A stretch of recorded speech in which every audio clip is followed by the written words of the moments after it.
Peter Powers is the world's leading hypnotist, and he's been casting his spell on audiences around the globe for over 3 decades. Yeah, I think he's an evil genius, and he's going to astound you, and he's here now, Peter. So, you start hypnotising people around 12 years of age. Other boys are discovering other things at that age. How did you know you had the ability to do that? Well, I was discovering those same things, but I was using hypnotism to help things along. Train set. I hypnotised my younger brother. I just tried it out. I didn't particularly believe in hypnosis, but I was pretending, as indeed was he. But something happened to him, so he went under.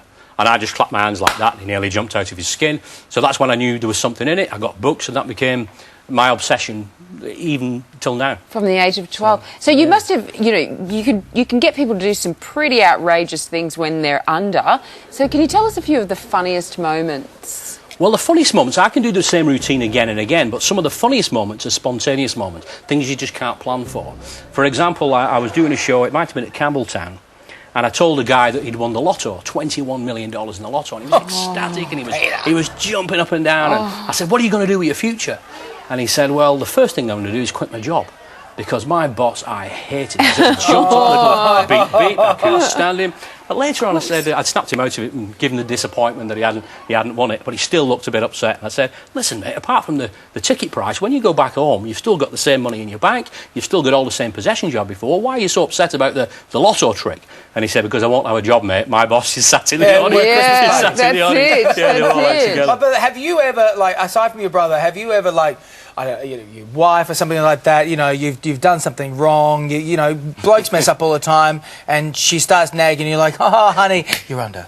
And have you ever done that to get yourself out of a dodgy situation? Well, strangely enough, I met my wife at a show. She was in the audience. I thought I liked She's still under now? She never nags, I'll tell you that. And that was 1985, we're still together, and no, she doesn't nag me at all. But tricky spots. I remember we once being invited by this lady. I only just met her, and she invited me out on a yacht for 3 days with a small party of people. Oh, this sounds good. And then a friend of mine who knew a little bit better than me. Sounds like the beginning of a murder mystery. He does, doesn't he? He said, oh, she must like you. She must have the hots for you. She's got designs on you. He said, all the crew and friends who are guys, they're all gay. He said, she's going to get you on that yacht. She's going to pounce on you. So I was terrified, but I went along with it anyway.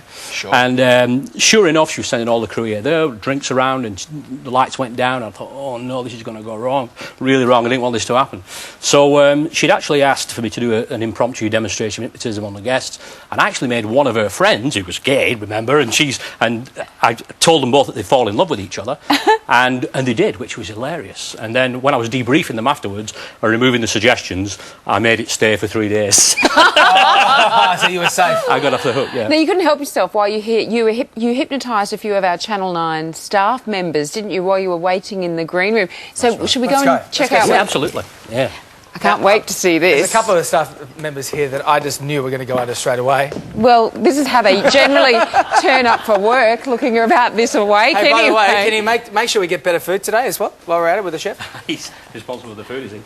When I count to 3, you'll be wide awake. You'll imagine that you're only 8 years old. You're feeling extremely naughty, and you're going to misbehave like heck. If I should clap my hands, you would sit back down again in your chair, and you'd feel very upset, like I've spoiled your fun. But you're going to be thoroughly naughty. I feel like this anyway. Oh, and Dave is a big softie. You're a bit of a bully. And Dave's a big softie. You like to bully. The softie of the class. Okay. 1, 2, 3, you're wide awake. 1, 2, 3, come wake up. Wake up.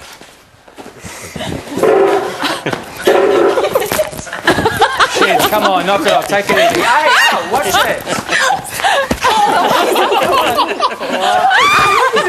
Guys, come on, calm down. What are you saying about me, Izzy? I think Izzy's saying something wrong about me. Oh, yeah, come on, game over. Sit down again. Who's been misbehaving? Look at that face. You don't look very happy now. Has somebody spoiled your fun? Yeah. Did somebody spoil your fun? Yeah. Who was that then? It's you, mate. Are you upset with me? Yeah. When I click my fingers, you'll be twice as upset with me. Do you feel like you want to punch me? A little bit. Well, when I click my fingers twice, in fact, sleep. When I click my fingers twice again, you'll be 10 times more annoyed, and you will want to punch me. But when you do so, you will miss. You will miss, and be very shocked. 1, 2, 3, you're wide awake. Look up. You're getting more and more mad. I spoiled your fun. I spoiled your fun. I spoiled it. I did it deliberately.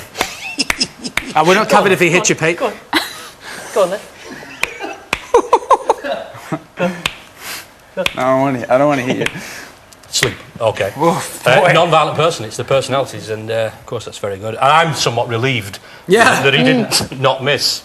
When I count to 3, you'll be wide awake, and you'll believe sleep. You'll believe sleep.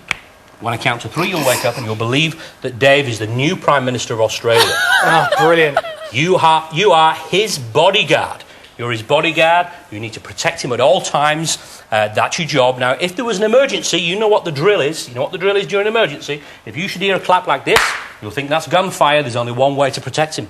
But you'll flank him and look out for his every need. New Prime Minister of Australia. Of course, you've got lots of questions for him in his new job. 1, 2, 3, you're wide awake. Wake up, wake up. If you'd like to take up your posts and just do your duty. Hi. Sonia, so obviously I'm the Minister of Women too. Oh, I'm not sure what she's doing. Hi. So I'd like to speak to the nation on behalf of everything that's going on. I'm very proud to be Prime Minister. I have no clue what I'm doing. Just like the Prime Minister should. Well, we're going to stop boats and we're going to stop stuff happening, bad stuff. You don't even need to know about it. It's going to go really, really well. Some suspicious people around here. It's so nice to see a lot of friendly faces here. Gunfire! Gunfire! Get down. Now, these are going to protect you with their lives. More gunfire! Cover his body! Cover his body! When I clap my hands again, you'll wonder what the heck you're doing. Am I supposed to enjoy this, Peter? You'll feel very silly. When I clap my hands, you'll realise exactly what you're doing. Hi. What are you guys? That's okay, Izzy. That is hilarious, Peter. Thank you so much. Thank you. Peter Powers is currently on tour. Good job. Go to our website. All the details are there. You've got to check it out. It's amazing. Coming up, Stephen Merchant's channels.